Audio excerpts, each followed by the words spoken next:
Hello everyone, welcome to today's video. So today I will be rendering down some beeswax. Now I got about 4 good solid pounds of beeswax from a beekeeper in my local area. And as you can tell, there is some debris in there. At one point when I was pulling this stuff open and trying to break it apart, I found a little bee butt sticking out. So we're gonna have to remove some of that stuff. That honey, which you can kind of see, it kind of is shiny, crystallizing there. That is the water soluble, so that's going to have to come back out because it is not a wax. Now for this process, I am going to have to add water when I melt this down in my double boiler. The honey will hopefully stick into the water and dilute down, and the water and the oil from the wax will separate. So that way I can remove some of that honey and some of those debris. And I'll show you how I'm going to go ahead and do that. And we'll get started. Okay, so now I've got my pot. I've got it filled with a little bit of water. Not so much that the water is going to come over the side.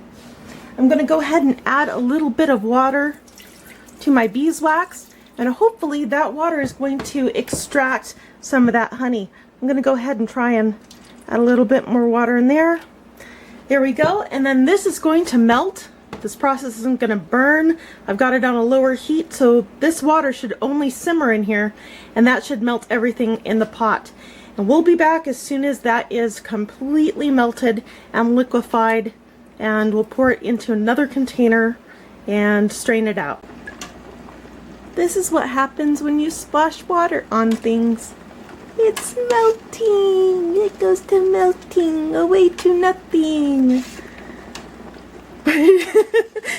But seriously guys, this smells so good. I wish I could bottle this scent up and just send it to you guys, because this just smells so great. It's gonna make some wonderful candles, whatever else I decide to make with it. You guys will probably see it. I hope this method works, but I think it will. I've seen other people do it, so if I can do it, then you can too. So I'm just watching it melt because that's what I do. Okay, so this is probably the easiest method I have ever found for cleaning out wax. So what you're going to need is another pot, a wire strainer. Now the wire strainer you can actually wash in hot water and get all of the wax from inside of your strainer back out, so it'll be perfectly clean and it's reusable. So definitely go with the wire strainers because they're awesome. Next, you'll want to line it with like a t-shirt cloth. This doesn't have any kind of fuzzies on it, so it's not going to put any debris and stuff back into the wax once it's stripped off. And what's awesome is this is completely washable, just like the wire strainer, and then you can reuse it again and again. So this is a really awesome, really quick method. You can pour the hot wax into here, and it all drips out really smoothly, really clean, and really fast. Because it's a little bit more breathable than the coffee filters are, so the wax just pours right through. This is by far the easiest method for doing that. I'm going to go ahead and put on my gloves because this pot is very, very hot. Oils tend to hold heat extremely well. Here we go. So now I've got, bring it over here, got my melted wax. And you can tell it's kind of sludgy looking. It's not quite the cleanest. So we're going to get that all cleaned out. We're going to let this cool just a little bit more. Then we'll go ahead and strain it. So everything is prepped and ready to go. And my my smaller pot might be a little bit too small. I might need to do 2 separate pours on this. Be very, very careful. Don't splash. You just want to pour it gently into there.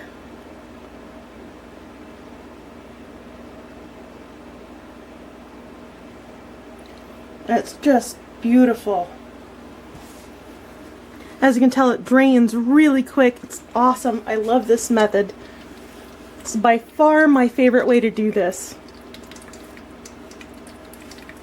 And for those of you who have seen my wax straining videos using a coffee filter, you'll know that this is way better.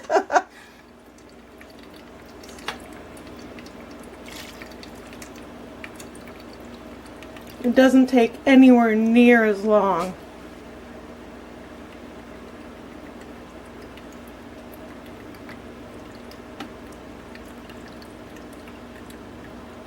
And I've got a pan and a tray and stuff underneath all of this so that way I don't spill and get wax everywhere. I want to try and contain the mess as much as possible. And this is looking pretty good so far. I'm gonna check underneath.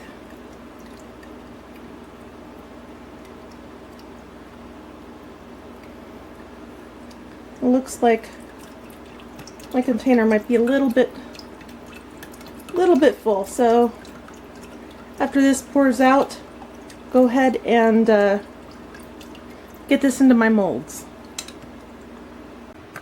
Folks, I gotta say, I'm really excited and happy that I was able to remove all of that hive debris out of the wax.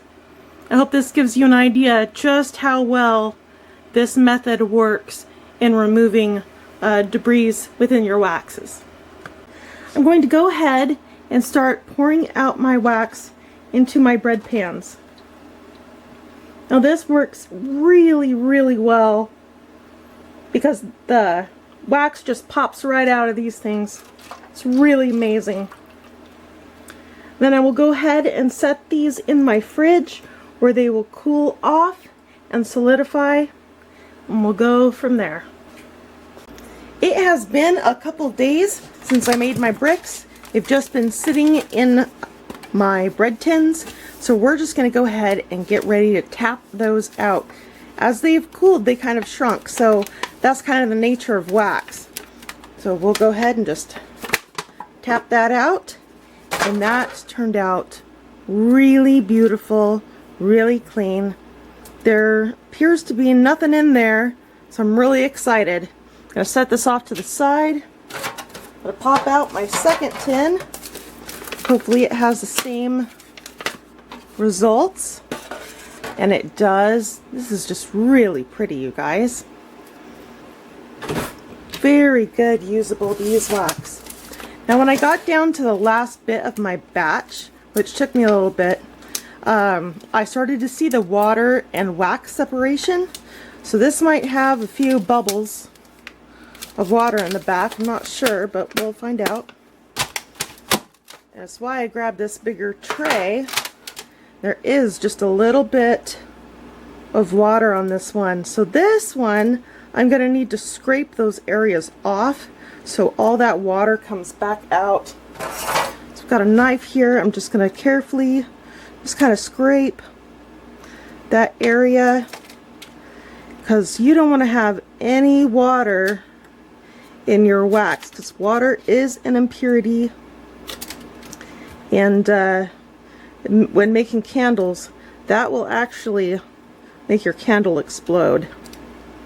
Now this one is the very last one, and you can see the water has separated from the wax. So this is why I grabbed a tray, because I didn't know how much water was going to be leaching back out. I wanted something that had a little bit more of a